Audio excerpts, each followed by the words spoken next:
identity is constructed historically by social and political forces. And you can see that in the formation of Pakistan itself.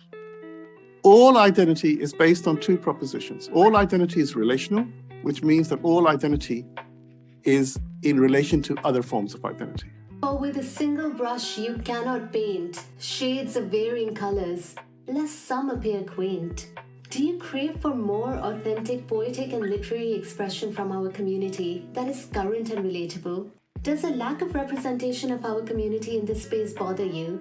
And does it worry you that when there is representation, it is usually not authentic and it usually caters to stereotypes? How can we develop a stronger sense of identity that will contribute to authentic creative expression? Everybody who's here, thank you so much for joining. Just to give you an idea about the event agenda, what it's about today, and the speakers and what Rawanee is about. Today's event is called Voice of a People. It is an attempt to keep a community's voice alive.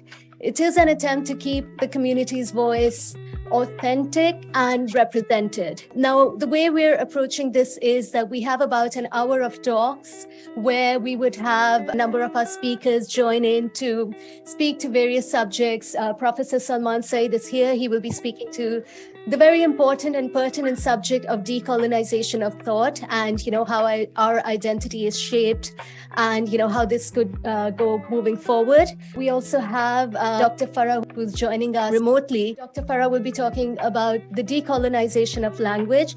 So that's just to give you an idea about panel one. And after that, we move on to poetry recitations, which our community will be doing remotely and also on site.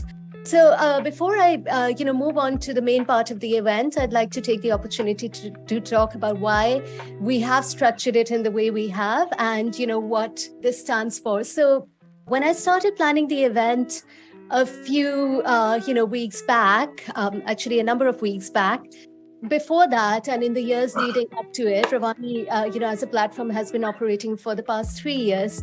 What we have noticed and what has been a large part of our focus is to make sure that, our work is rooted and our work is authentic, right? So whatever we're trying to do should not be dictated by, the commercial dictates or by stereotypes and so on. And what we notice, like if you pick up a publication, what you would see is that a typical title would be Black and Oppressed, right?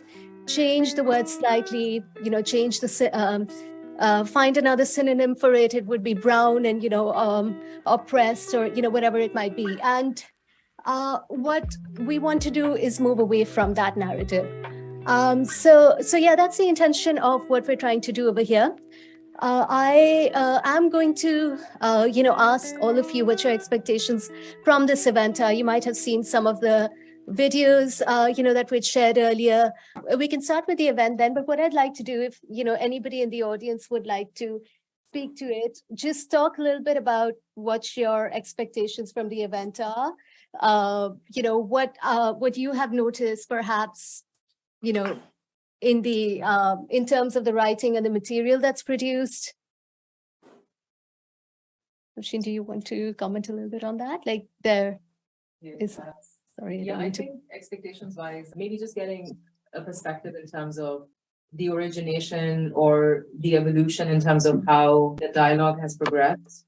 And I think what I'm really curious to see here is that, of course, we have a mix of people, right, from either Pakistan or South Asia versus here. So I would love to hear like a different perspective from that standpoint. So I think that would be my basic expectation.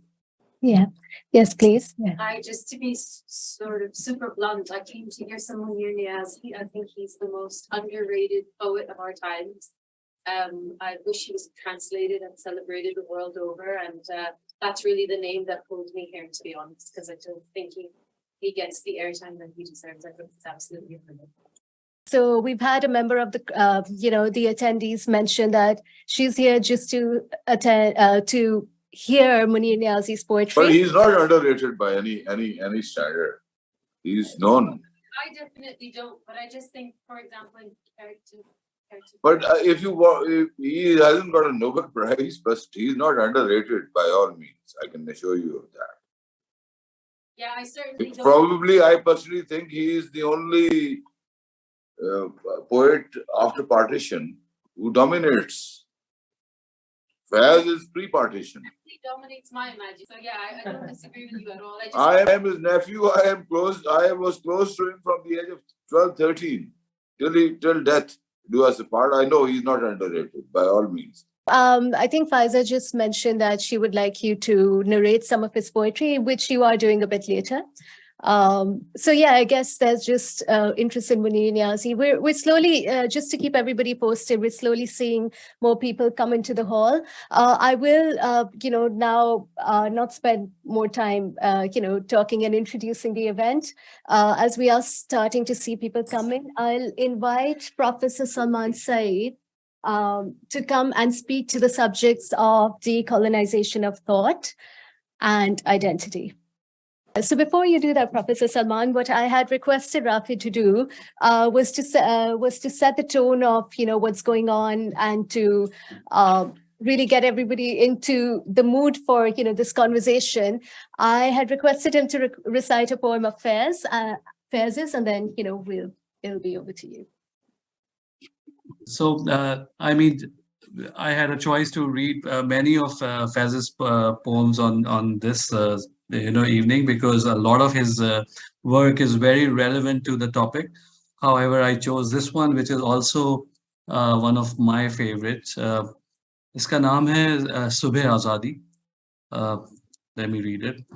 Ye daag daag ujala, ye shab gazida seher, wo intezar tha jiska ye wo seher to nahi.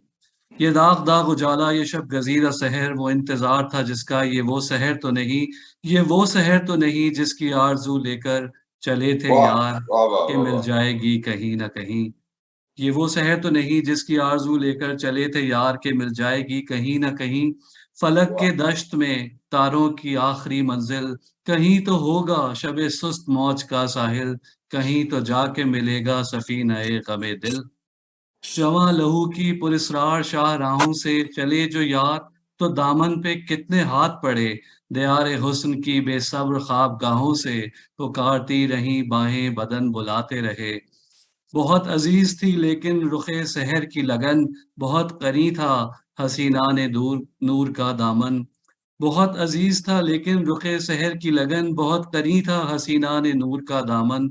सुबुक सुबुक थी तमन्ना, दबी दबी थी थकन, सुना है हो भी चुका है फिराक जुल्मत नूर, सुना है हो भी चुका है विसाल मंजिलो गाम, बदल चुका है बहुत अहले दर्द का दस्तूर, निशात व वस्ल हलाल व अज़ाब हिज्र हराम।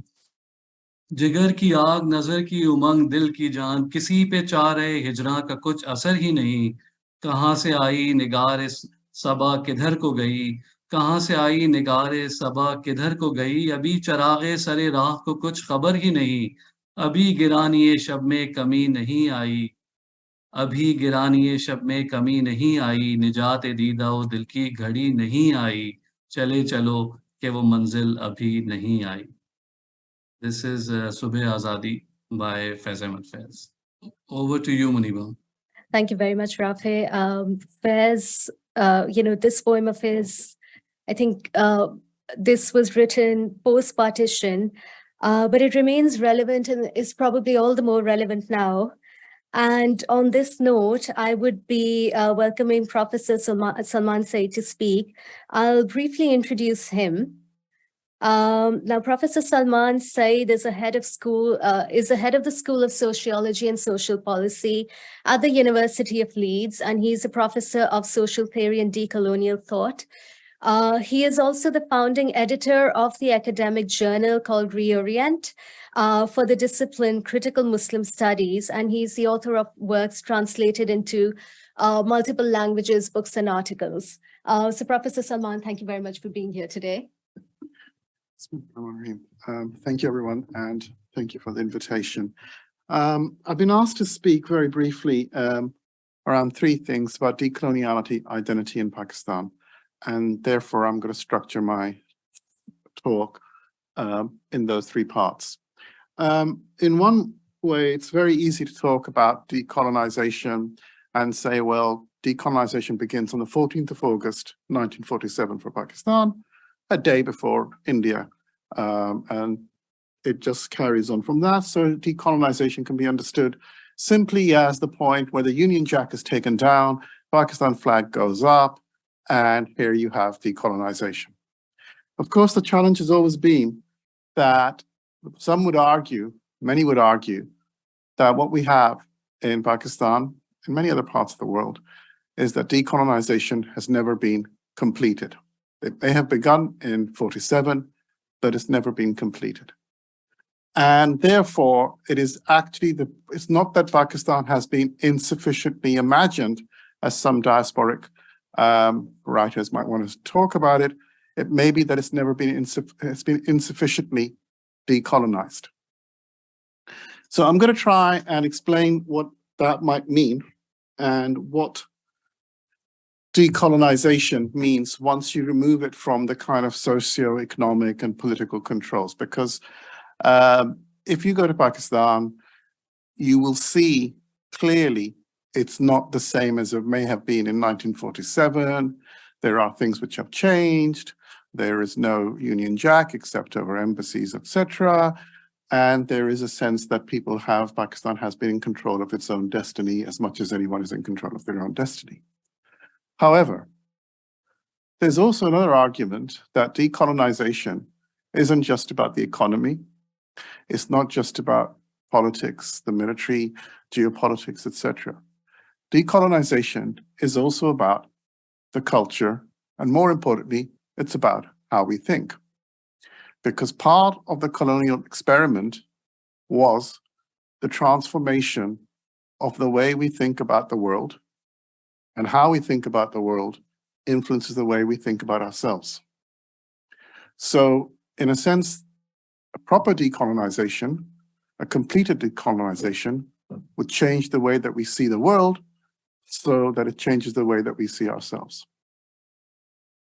Now, around about 20 years ago, a group of mainly Chicano academics, activists, began to wrestle with the problem of the legacies of colonization mainly in Latin America. Now, Latin America has been formally independent for almost 200 years.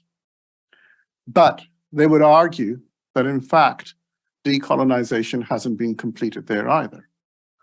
And the question then is, what would it take to complete decolonization? And the idea of decolonial thinking became really an idea of worrying about how is it that we can think differently? And the recognition that colonialism is also an epistemological project, and decoloniality means something like epistemic or epistemological disobedience. Now, by epistemological, what I mean is the way we understand understanding.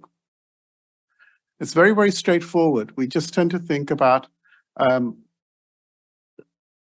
most of the time, we think about the world in terms of how it's open to us. We understand things quite without reflecting on the categories that we use.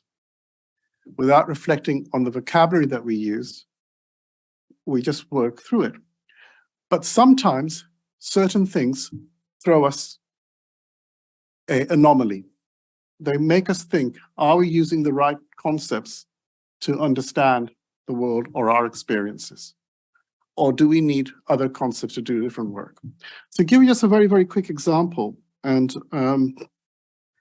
take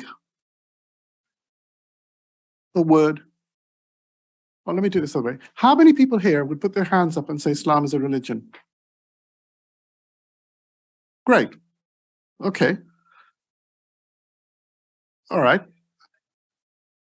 I know there's no conversation at this point. There'll be another. There's a reason I'm asking this. There's a question I'm going to ask afterwards. Yeah. So most of you were able to say Islam is a religion, right? And there are, of course, people who would say that it's not a religion. It's a system of thought. It's a way of life. And then, of course, there are people in the United States. It's not a religion, but a death cult, etc. So you have all these variations on this. Okay. We use the language now. The first time when the Quran was translated into English, the word deen could not be translated into religion because the concept of religion didn't exist. So what used the first translation uses the word law or holy law or custom. Now think about it. If I said to you, Islam, what is Islam? And you answer to me, Islam is law or Islam is custom. Islam is a way of life. You have a very different relationship to it, right? The concept of religion comes from an understanding of Christianity or Enlightenment understanding of Christianity. Then it's applied to all other things which are often called law, custom, etc. And that suddenly changes your relationship with how you understand it. It allows you to say, well, this is religious and this is not religious. Or this is how we should act in a religious space. But if you think about it as law or custom, you can't do that. So this is just one example of how concepts have a particular kind of history and they actually channel our way of understanding the world. Even when we're not aware of it, we just end up using that language and then we start acting it. And then you have a kind of, I would argue, a kind of an attempt to Christianize Islam to make it like a religion. And that can be both positive and negative, but that's what goes on, yeah? So one of the things about epistemic disobedience would be to start recognizing the depth of the colonial legacy in shaping the very concepts, not just the language, but the actual concepts by which we understand the world and how we understand ourselves. So really the idea of understanding is really critical, because only by understanding, we can understand who we are. And who we are is really about our own identity. The identity of anyone is about how they understand the world and their place in it. So what I'm going to do in the next few minutes is talk about identity. And I've already intimated to you about two things. When you talk about Pakistani identity, you are struggling between concepts of identity which were used in the British Empire and the French Empire and the Dutch Empire and all the many empires, how they have become part of the vocabulary of universities, textbooks, popular culture, and how they have become the part of the vocabulary by which we talk about ourselves. So the first proposition I would put to you is that all the European empires were racial colonial states. They organized themselves through the category of race.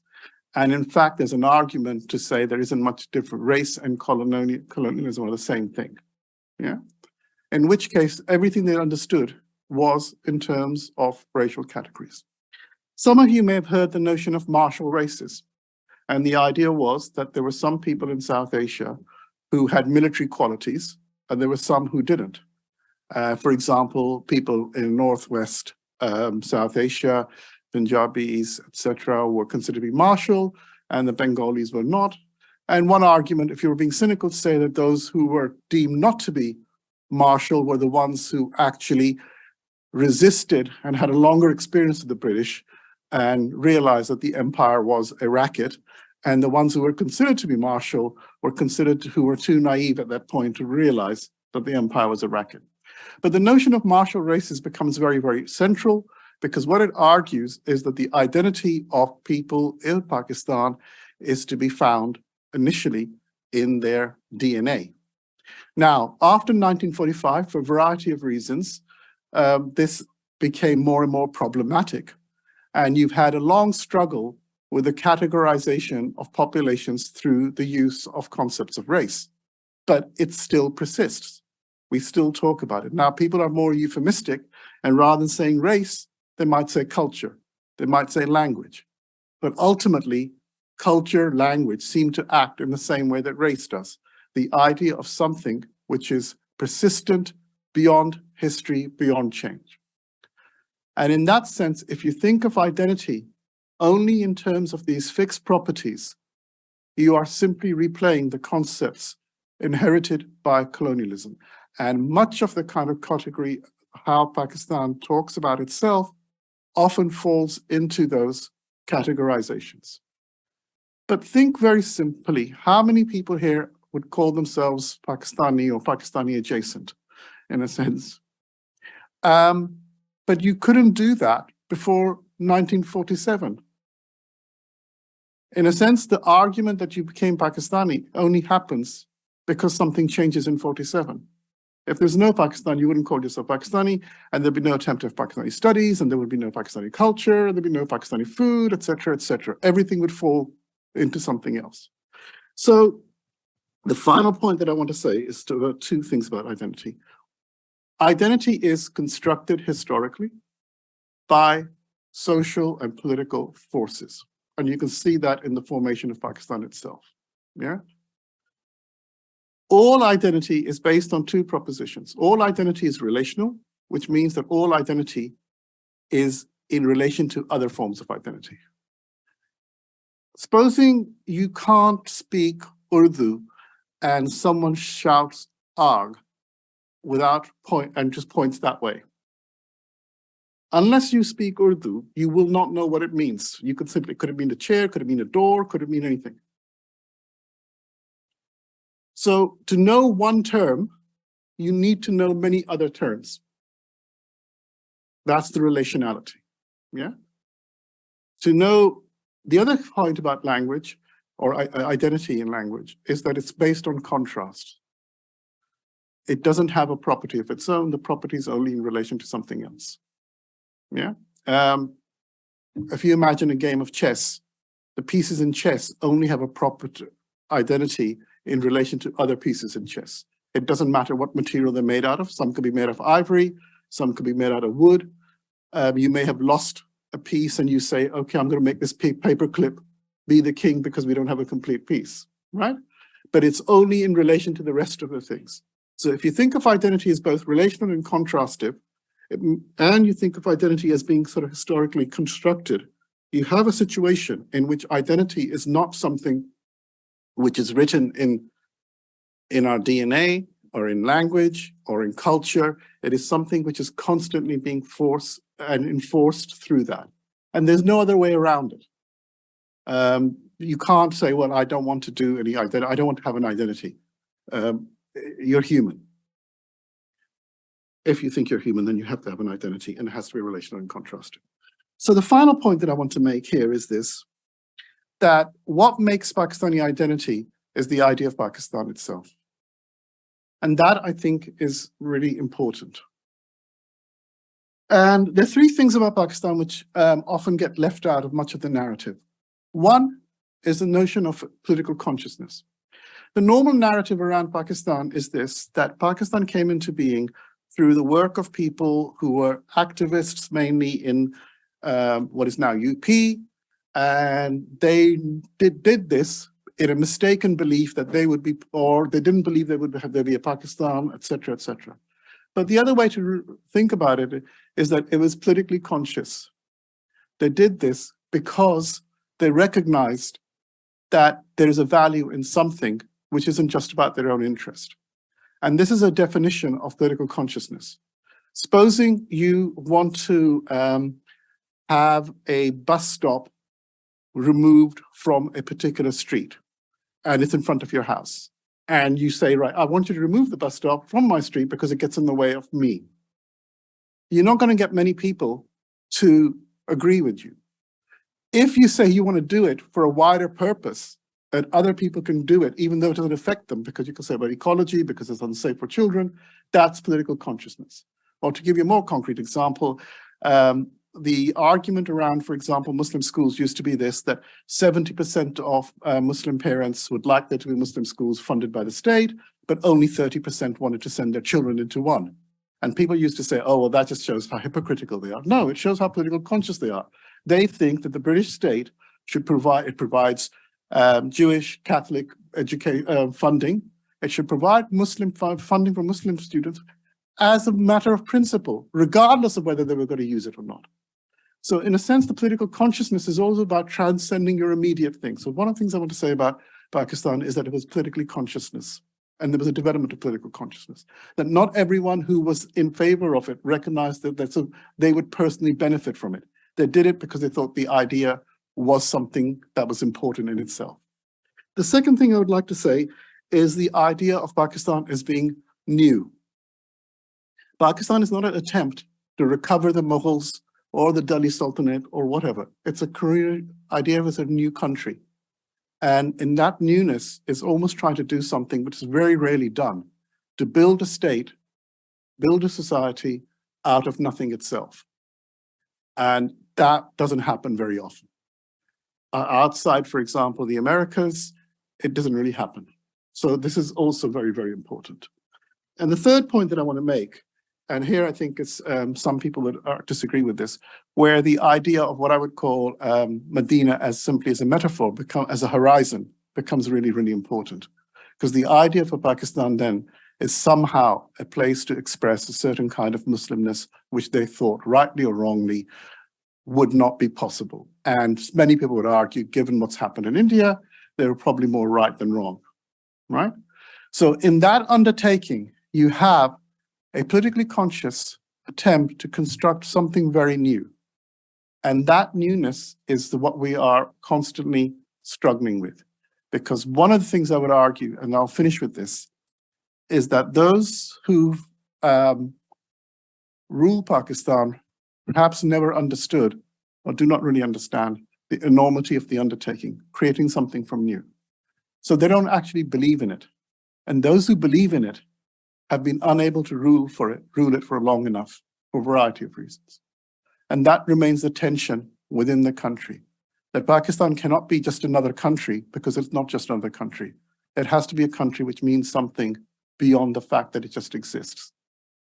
And trying to find that meaning and to struggle with that meaning is really what I think is at the heart of Pakistani identity, both its promise and its trial and tribulations. Thank you.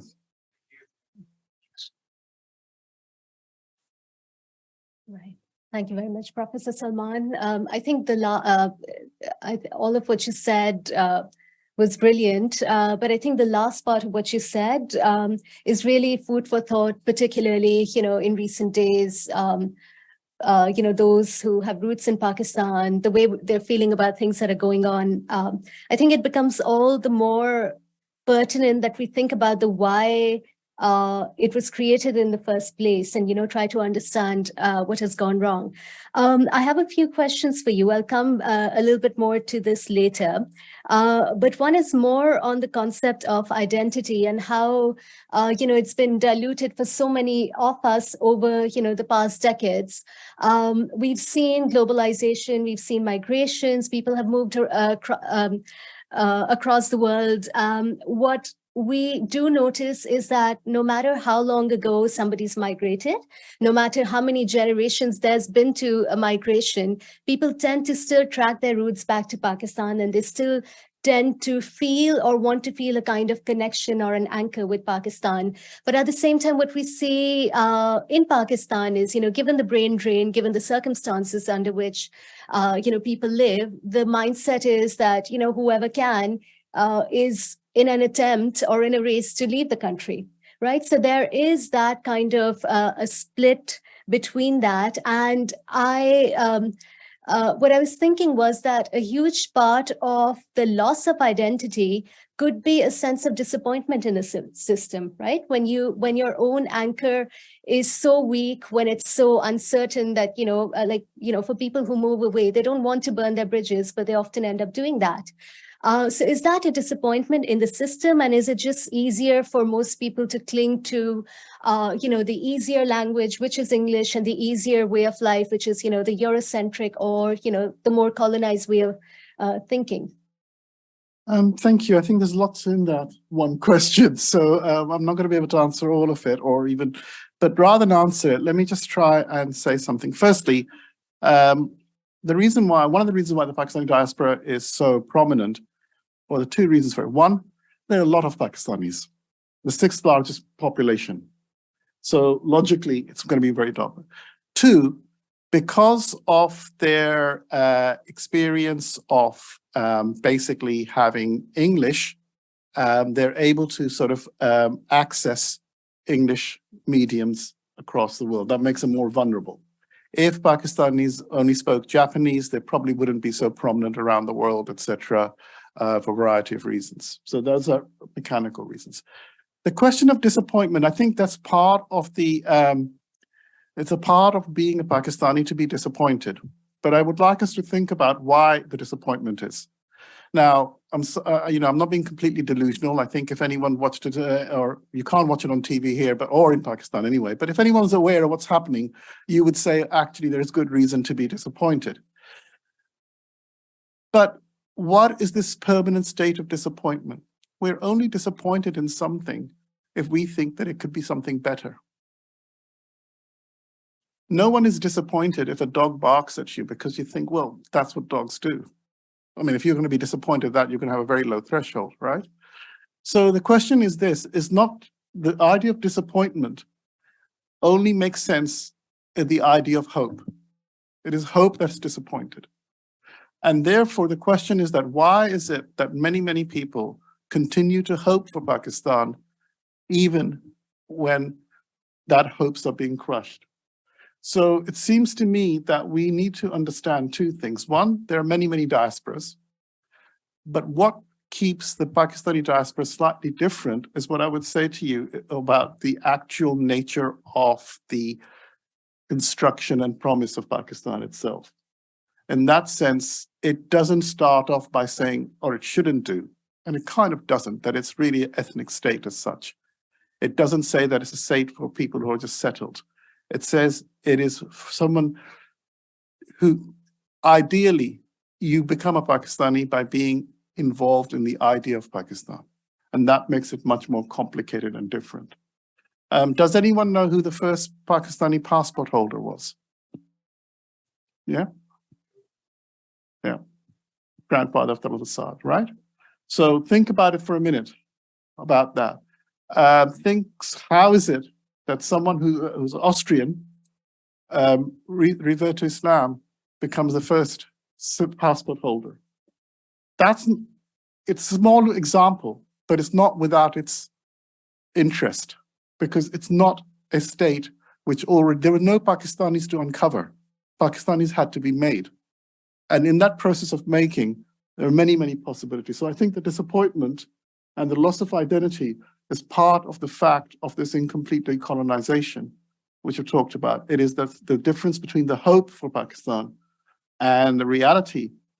But that reality, that hope and that reality is also part of our educational expectations, sometimes perhaps are different because we expect other things to be different. And that may not be the case. So our comparisons are not perhaps most useful. That makes sense. Thank you very much for that. I have a related question, and that's more in terms of the solution towards that. Now, in a lot of your talks, you speak to the subject of how a lot of our identity and our ideas about ourselves and others' ideas about us are shaped because of the Eurocentric model of thinking. Now, what I would like to understand from you is, if we are to consider alternatives to that, do we have any blueprint out there? Are there other models that we could learn from? I think it's a very fair question, but perhaps it's a very Eurocentric question as well. And I'm only being slightly mischievous. The question about what is Eurocentric about Pakistan and what is Eurocentric? It seems one way is very, very simple. If you go to Pakistan, you will see that there is linguistic apartheid. Yeah. In many, many middle classes homes, you have programming and newspapers, and all of them conducted in English. The most remarkable example of that is if you go to Islamabad, some of you will be aware that the signs towards on the mountain passes are in English. Most of the drivers are Urdu speaking. It is not quite clear, if they don't command English, what will happen to them when they're warning 100 meters, slow down. And if you don't speak English, do you just carry on? So in a way, if you think about the architecture of Islamabad itself, the way it's organized, what story does it tell you? It doesn't tell you a story which is not Eurocentric. So I think one of the issues about the Eurocentrism is the confusion between Eurocentrism and the question of modernity, and the confusion between rights and confusion of states, etc. So it's a very, very big problem. But what I would say is this, that the question about blueprints is, it's not so much there isn't a blueprint. The question is, what kind of historical examples should we be using to think about how we can work our ways out of these things? So it's not that there's one set blueprint. There are lots of little things that we can be doing better or worse. And I would say to you that perhaps rather than think about here's a blueprint to be applied, I think the conversation should be, what do we need to do to have the country that we want? And that opens up different kinds of possibilities. There is this whole thing that, what you want to do is live in the days of a new country, in a sense that you're building a new country, the early days of a new country. I mean, it's actually the Scottish Parliament, the kind of poem there. And there's a better country. So the idea of a blueprint is more, I would say to you, it's not a question of blueprint, it's a horizon that we can go towards, rather than saying, here is this there. But there are many examples that you can see what's happened in neighboring states where, for example, what's happened in Turkey, what's happening other places, where you try and invest and say, look, recover. At the same time, a recovery can't be going back into the past. It's always about a question about reprising into the future. Okay, thank you for that. And just a final question from me, and then we'll open it up to the floor for their questions. We've spoken a little bit earlier about Islamophobia and that being a form of racism, and you talk about it a lot in, your talks. I would like to know what you think is an appropriate response to it once we recognize it, right? And given that the rest of the world may not be in the same place as us, right? So as a Muslim, oftentimes you realize that what you are facing is discrimination, is racism at some level. How can we equip ourselves with the tools to deal with that? I talk a lot about Islamophobia because there's a lot of Islamophobia around. I mean, it's not something that it's not just a hobby of mine. I think the problem is this, that we live in an age of Islamophobia. To give you a very simple example, Islamophobia is not just on the media, it's not just presentations or representations. How many of you go through airports and find that airports have an extra way of scrutinizing what may appear to be a Muslim? And often it's done by people who you could probably think are Muslims as well. And what that shows you with airports is that you actually are talking about systems and protocols rather than individuals. So this is why the idea that Islamophobia is simply the kind of thing that misguided people who throw excrement through letterboxes do completely misses the point. The largest purveyors of Islamophobia in the world are actually states. Whether it's China, whether it's India, whether it's Israel, whether it's Burma, whether it's the United States, Burma, they are involved. Whether it's France, they are actually involved in purveying Islamophobia. And Islamophobia is a way of disciplining and regulating and controlling the expressions of Muslimness. It is a type of racism, but it's a type of racism that people think is not racism. But nearly everything about racism is used and redeployed for Islamophobia. When you see it, you only have two options. Islamophobia leads to genocide, full stop. And it lowers the threshold of what is expectable, what is possible. If you think about what's happening in France, why it's so dangerous, where they have outlawed organizations fighting against racism and Islamophobia, is because if it can do it in France, then where is it they cannot do it? So the idea of Islamophobia, really, I would say to you, is twofold. One, I think it affects those who may be classified as Muslims. And believe me, Islamophobes are not particularly observant. It doesn't matter whether you consider yourself, whatever the term may be, practicing Muslim or not practicing Muslim. The first victim of Islamophobia after 9/11 was a Sikh man, because all Islamophobes, like all good racists, couldn't tell a turban, Sikh turban, from a Muslim turban, and he was shot, right? So That's the first thing I would say to you. So the second thing is that what Islamophobia does is transform the relationship between governments and the people. Many of the legislation that was brought in to restrict and control Muslim populations then becomes extended to control other populations. And on the back of Islamophobia, you see a kind of a drive towards securitization. You saw that in the coronation recently, when a lot of the powers that the police have come from this place that we need to control populations, which may be restive, etc.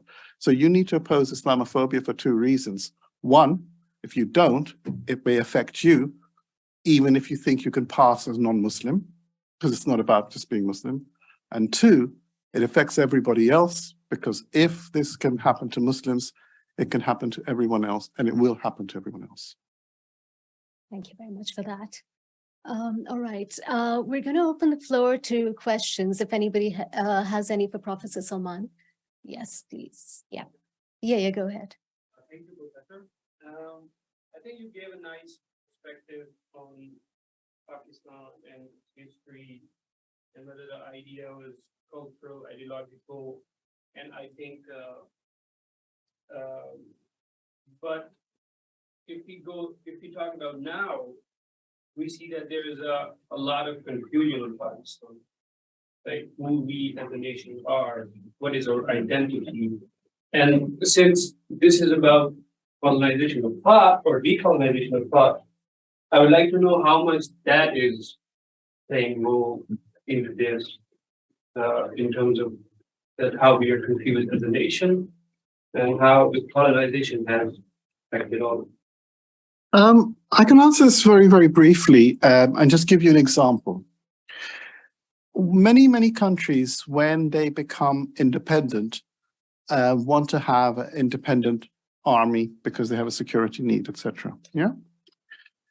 If you look at the Pakistani army and also the Indian army to some extent as well, most of its regimental histories go back to the British Indian Army. And where it tells stories about oppressing and getting rid of independent, being part of the conquest of India. At the same time, they want to talk about themselves as being part of the Azad Pakistan. Now that, it seems to me that after 70 years, if you can't resolve that tension, it tells you about the continuity of legacies in a way. That who do you identify with? Do you identify with the soldiers that were fighting for the empire, often maintaining the empire? Or do you identify with those who rebelled against that? And what is in the story that you tell, even institutionally? So I think I would say that's one aspect of it. But what I will say also is this: perhaps in the past year, what we're seeing is actually a consolidation of an idea of what Pakistan should be like and what it should not be like. And part of the kind of turmoil that we're seeing is a response to that consolidation. And that is a struggle between two visions.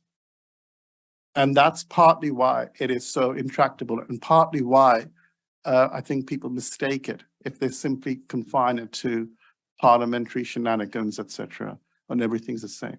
At stake, and I think most Pakistanis recognize this, is really not the future of the country just as future of the country, but also the future of the idea of Pakistan, what it could mean and what it cannot mean.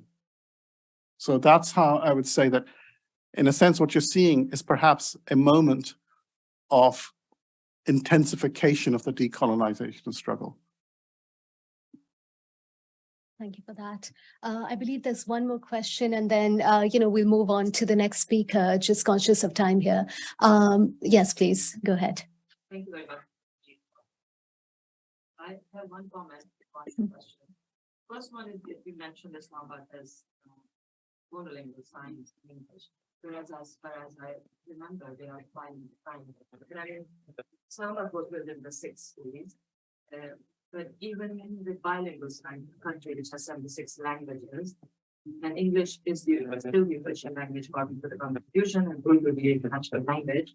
It kind of still makes it, it doesn't include the language reality of Islam close by villages, Pashtunwali, Punjabi, and other languages. Whereas if you look at the colonial side, when you enter from Sindh to Punjab at the railway stations, they switch from 3 languages to 2 languages in Punjab because the language of literacy of Punjab had been Urdu and Persian and English to some extent.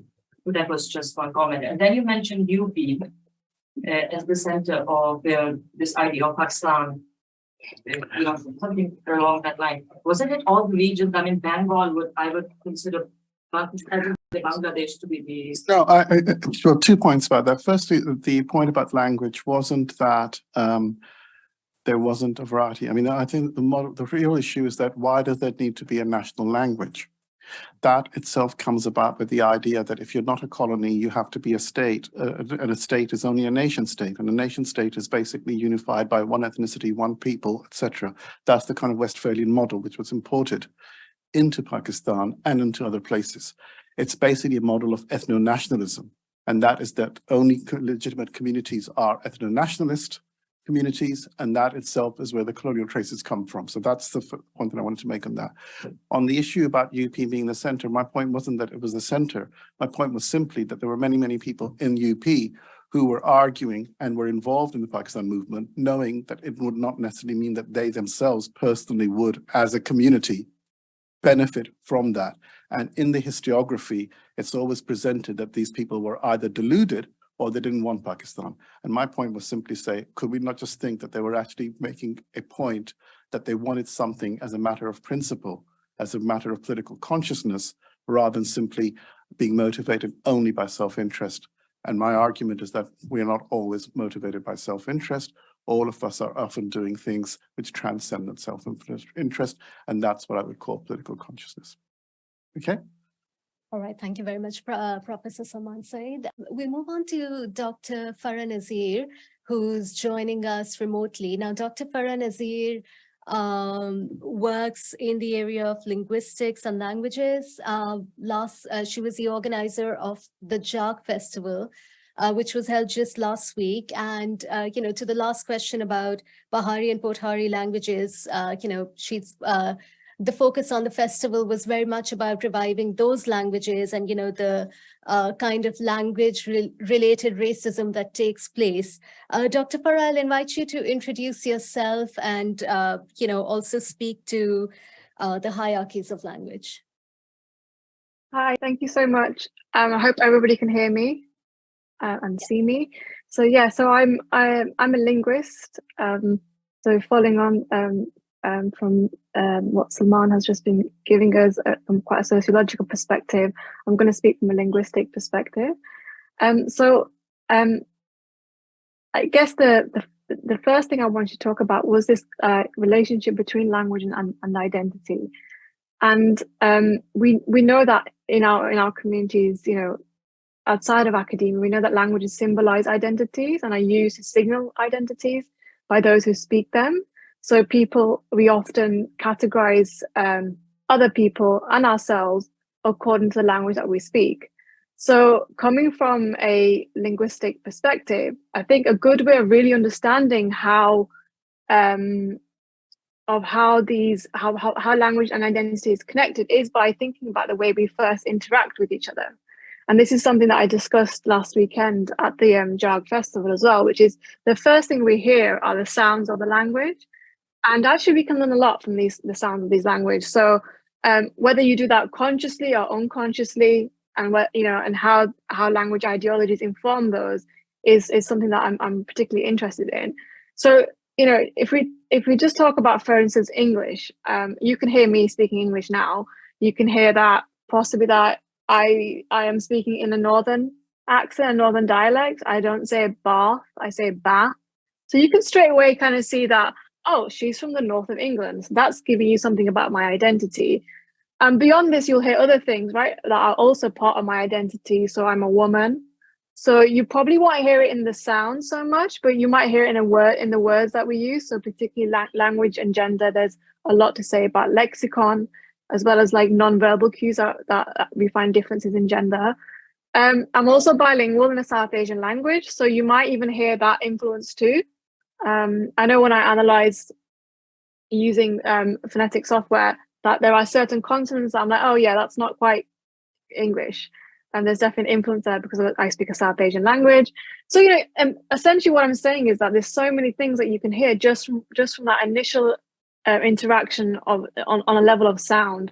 You can also tell from my educational background, you might say, oh, she's not as broad as other people, and, you know, and so on. Like we make these judgments and these categorizations based on how we speak. And so class is one of them, and in our communities, caste is also one of them. So it's so when I'm thinking about language and identity, I'm thinking about all of these other social factors that are involved. Like it's not just one aspect to it.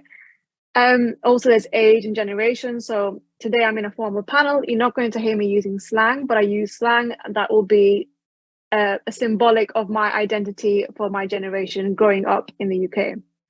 So there's a lot you can hear from just the sound.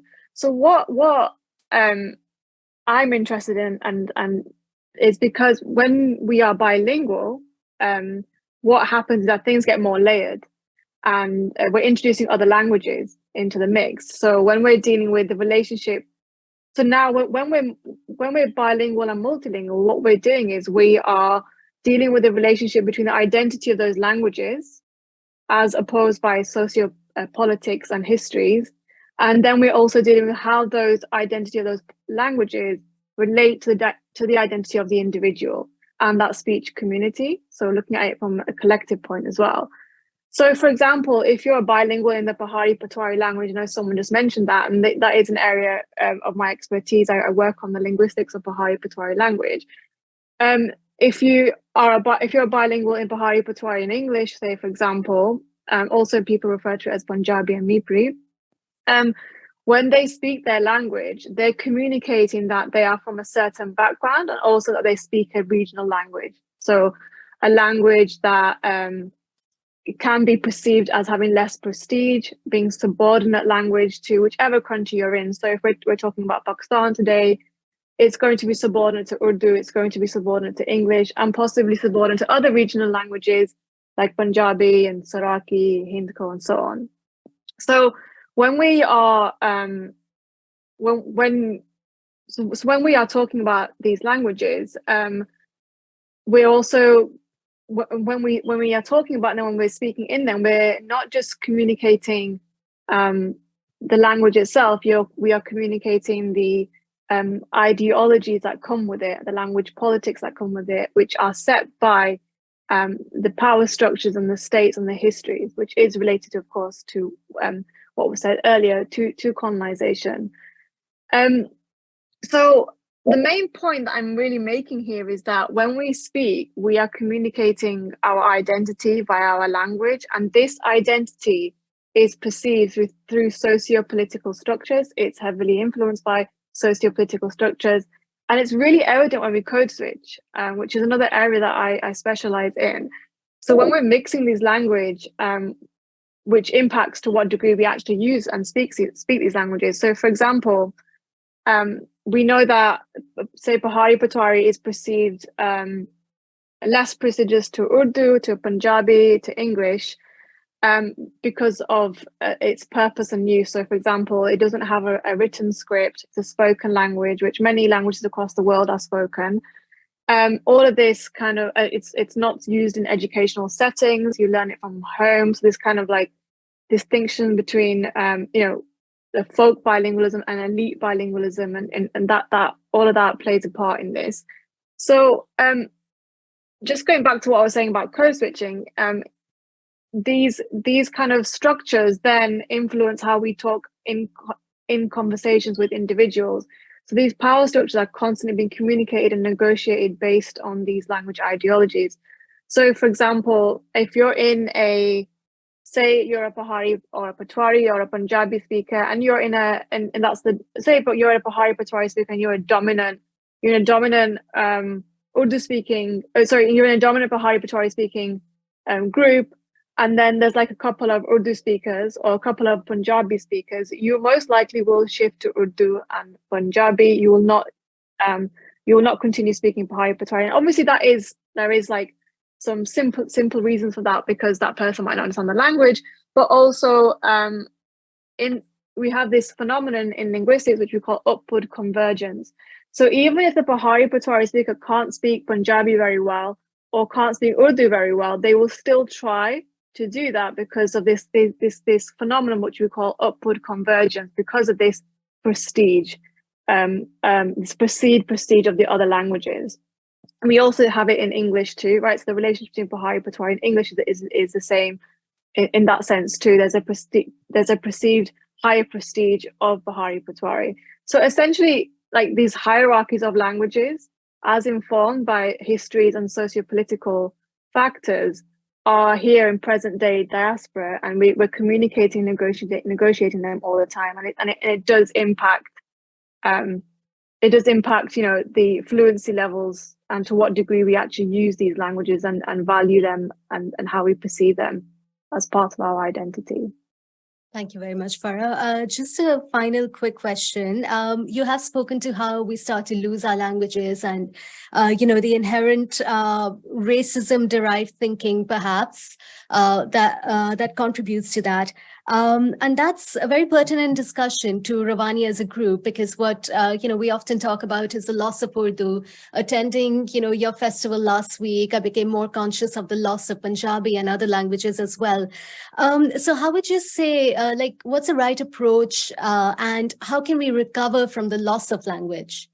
Yeah, that's a really good question. And I think before I can answer that, the first thing is that we need to recognize when we lose that language. So I'm talking quite specifically in the diaspora community. So language loss typically takes its process after 3 generations.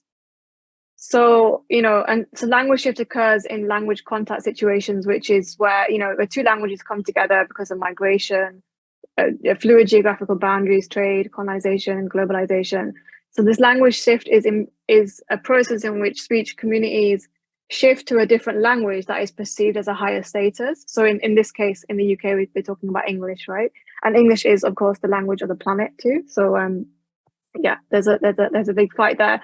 So how I think we can recover from it,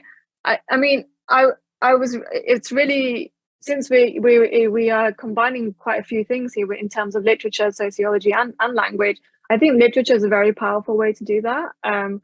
In our festival last week, we showcased many people who are writing novels and poetry in Bahari across different generations. I think this can be very empowering, and it can eradicate the language ideologies that are often internalized because of these external structures as posed by the state. And you redefine the identity of your language and the functions of your language. So I feel like the literature is really powerful in that, and we can learn a lot from the African literature community, in particular, the one on decolonizing the mind, the policies of language in African literature. So I'm just quoting. He says, in 1977, I published Petals of Blood and said farewell to the English language as a vehicle of my writing of plays, novels, short stories. All my subsequent creative writing has been written directly in my own language. So I feel like that's a really powerful tool, and there's a lot we can learn from other communities in the world that have been doing this for a long time. This is like in 1977 this discussion was being had. And the other thing is, I'm a linguist, so I don't work in literature. So for me, language revitalization initiatives are looking at how we can learn the languages through a linguistic perspective and create awareness and education of these hierarchical structures of languages, and redefining what and why we learn these languages. Of course, English would be for economical advancement, but then why would you want to learn these languages? And that's not for me to really answer. It's for us to answer collectively. Yeah. All right. Thanks a lot for that, Farah. Very informative. Professor Salman Sayyid, so I just have a quick question. Thank you for a very, very interesting talk. So what I thought was that in Pakistan, before the creation of Pakistan, the sort of a identity or a identity narrative that was created was based on a Islamic country. And the unifying factor for Pakistan would be in a new country should be the religion, right? And that was the only common factor that was, I mean, a lot of people were convinced that this will be the unifying factor for this country, right?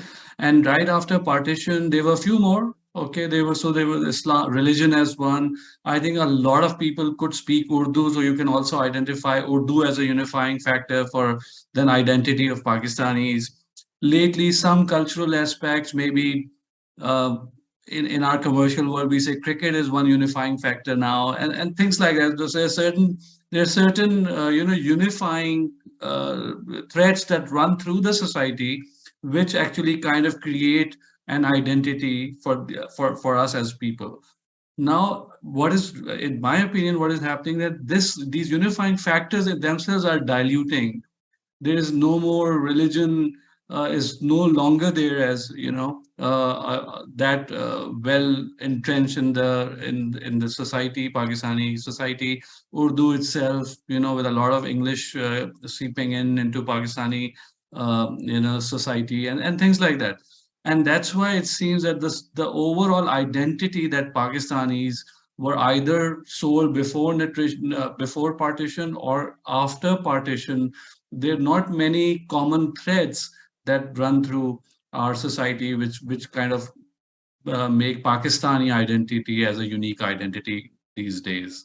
A lot of people are more towards their provinces, their provincial languages, and things like that. And even religion-wise, there's so many divisions. And that's why a unifying identity of this geography called Pakistan, I think, is getting weaker. I mean, that's what I thought, and you may like to comment on this. Thank you. I think it's difficult to disagree with what you've described, but let me try and put it this another way. What if we assume, against the kind of conventional writing about the history of Pakistan, that what was West Pakistan left Pakistan first? Normally, the argument is often that East Pakistan seceded from Pakistan. But you could make a very good argument the other way around, that actually it was the abandonment of the project of Pakistan. If Pakistan was based on, like you said, on Islam or Muslimness, even more less complicatedly, then the idea of having a national language imposed, whether it's Urdu or not, carries a certain kind of charge. Carrying on with various policies of racial hierarchies or provincial hierarchies, which replay that, was also an issue. So I think the question about a common thread, I would say to you is this, that what I tried to point out before is that common threads are normally made through contrasts and relations with other things rather than something inert in itself. And while it is true that many of the things, for example, what you were saying about Iqbal, there was a time where many people could actually quote Iqbal people, but if you go to places like Lums and talk to students there, I'm not sure they have the same fluency that they would have with Iqbal as they did previously and things like that. So there's obviously a kind of, and Muniba talked about in the kind of notes that she sent me about globalization and the effects of that and all of these things. Now, all of these things are in some ways common, but the question I would say to you remains is this, that the struggle really is for Pakistan to carry on with some kind of identifiable sense of itself. I think it's important to remember that the fact that Pakistan is almost 70 years old is actually a miracle in itself. When it was actually formed, there was a general perception that it wouldn't last 6 months. I mean, that was just one of the things. After 71, it had already, the argument is that, well, and that shows that Islam wasn't strong enough to keep the country together. In fact, it shows the opposite of that. It means that without Islam, Pakistan could not be kept together. So I think the problem for us, I mean, I don't think the things you're describing are not happening, but I also think there's another side to this, that I think there is still a will for the country and the people of that country to be themselves. And I think here the contrast is really, really important. We have two issues here. One is that we have many intellectuals, West Toxicated intellectuals, who would argue that, in fact, Pakistan was a mistake from the very beginning. It should have never happened. Now, it's difficult for them to make the same argument now in light of what has become more visible in relation to what's happening in India. And let's not assume this is something which is very new, by the way. This has been going on since 1970, since 1947. It's just become more and more apparent and visible. So the issue really, I think, is this: is the question for Pakistan is what we build those commonalities. Those commonalities are not handed to us, and it is a task for all of us to build them. And I agree with what Farah was saying, that, it could be through language, but why is it that we have to have a monolingual state? Maybe one of the things about Pakistan should be that they're multilingual, that people can have conversation in one language and begin another. I think the example of Iqbal is quite interesting in that sense that, you said yourself that you can start with Urdu and you can have Farsi, etc. So there are many, many things can be done and should be done. So I don't disagree with you, but my only point is this, that we shouldn't think this is a hopeless case, because ultimately there is still an investment in the idea of Pakistan which transcends the difficulties and immediate challenges that we're all very well aware of. That is a point of view, but I don't think I share in everything on it. Firstly, I don't think Pakistan is the only ideological state. I think all states are ideological. Sometimes their ideology becomes so naturalized that you forget. England, or the United Kingdom, exists as an ideological state which was Protestant, which was rejected Catholicism, which was separate. I mean, and the United States, all states are ideological. I don't think you need to have one language. Switzerland has about 4 or 5 languages, and it's been existing for about 200 years. I think the comparisons which are made between Israel and Pakistan are insidious and very, very problematic.